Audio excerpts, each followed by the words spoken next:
Friends, हम लोग बात करने वाले हैं विषम बाहु त्रिभुज के बारे में। आप लोग समझिए, हमारे पास कोई एक ऐसा त्रिभुज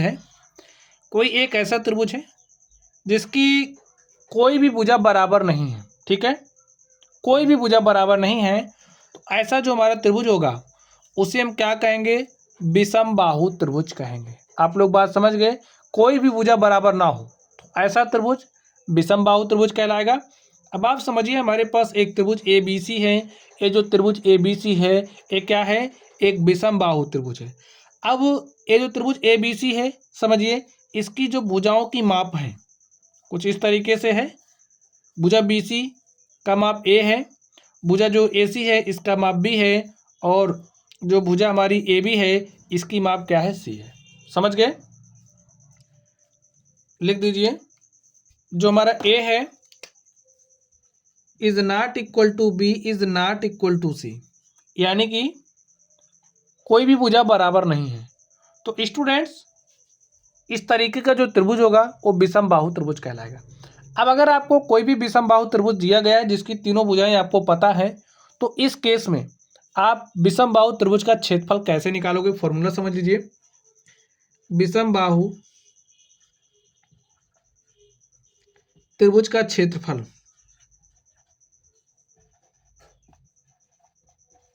निकालने का स्टूडेंट एक फॉर्मूला होता है जिसे हम लोग हीरोन फॉर्मूला कहते हैं। हीरोन फॉर्मूला की मदद से हम लोग विषम बाहु त्रिभुज का क्षेत्रफल निकालते हैं, या फिर कोई एक ऐसा त्रिभुज जिसकी तीनों भुजाओं की मापें आपको दी गई हैं, आप लोग उसका क्षेत्रफल निकाल सकते हैं। फॉर्मूला देखिए क्या होता है? S of S minus A S minus B into में एस माइनस सी, यही हमारा क्या है? फॉर्मूला है। अब आप लोग बात को ध्यान से समझिए, यहाँ पर एस क्या है? एस की जब हम बात करते हैं तो एस हमारा अर्ध परिमित, या फिर आप इसे अर्ध परिमाप भी कहते हो। ठीक है, अर्ध परिमाप कैसे निकालोगे?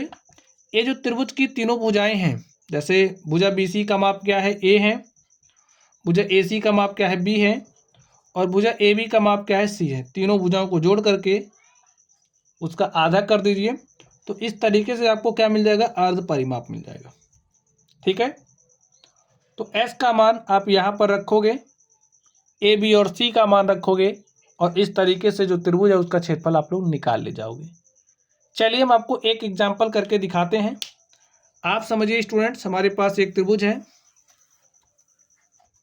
कुछ इस तरीके से हमारे पास एक त्रिभुज है। ठीक है, एक त्रिभुज बना लीजिए, ए बी सी। इसकी जो मापें हैं कुछ इस तरीके से दी गई हैं, 4 8 7। ठीक है, अब देखिए, क्या कोई भी भुजा बराबर है? बराबर नहीं है। तो कैसा त्रिभुज है? विषम बाहु त्रिभुज है।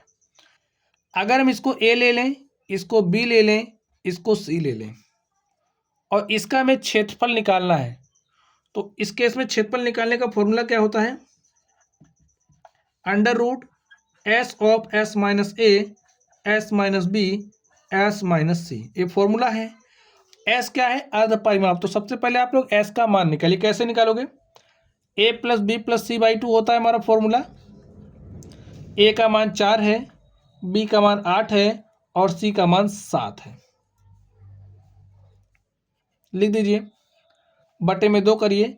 4 8 12 7 19, बटे में क्या आ गया? 2। ठीक, ए अर्ध परिमाप हो गया। मान रखिए आप यहाँ पर अंडर रूट एस, एस का मान क्या है? 19 बटे में 2, एस का मान है 19 बटे में 2, माइनस ए का मान देखिए मैंने क्या लिया? 4। एस का मान क्या है? 19 बटे 2 माइनस बी, और बी का मान है 8। यहाँ पर देखिए एस का मान हमने क्या लिया? 19 बटे में 2, और सी देखिए हमारा क्या है? 7 है। अब आप इसको सॉल्व कर लीजिए। अंडर रूट 19 बटे में 2, सॉल्व करिए। 19 2 चौके 8 बटे में 2, 8 दूनी 16, 19 माइनस 16 बटे में 2, 19 माइनस 2 सत्ते 14 बटे में 2। ठीक है, इसको आप हल करिए, देखिए क्या हो जाएगा? 19 बटे में 2, 19 में से आप 8 घटाइए, कितना आ जाएगा? 19 में से आप 8 घटाओगे तो 11 बटे में 2। यहाँ पर आपने 19 में से 16 घटाया तो कितना आ गया? 3 बटे में 2। यहाँ पर आपने 19 में से 14 घटाया, क्या आ गया 5 बटे में 2। आप सबको सॉल्व कर लीजिए, देखिए क्या हो जाएगा 19 बटे में 2, 11 3 33 और 33 गुणे 5 करिए, देखिए क्या हो जाएगा 5 दिया 15 5 हासिल 1, 5 दिया 15 16 165, ठीक है। तो यहाँ पर लिख दीजिए 165, ठीक है, बटे में यहाँ पर क्या आएगा बटे में 2 दूनी 4 दूनी 8। सॉल्व कर लीजिए, देखिए चलिए यहाँ पर सॉल्व करके लिख देते हैं।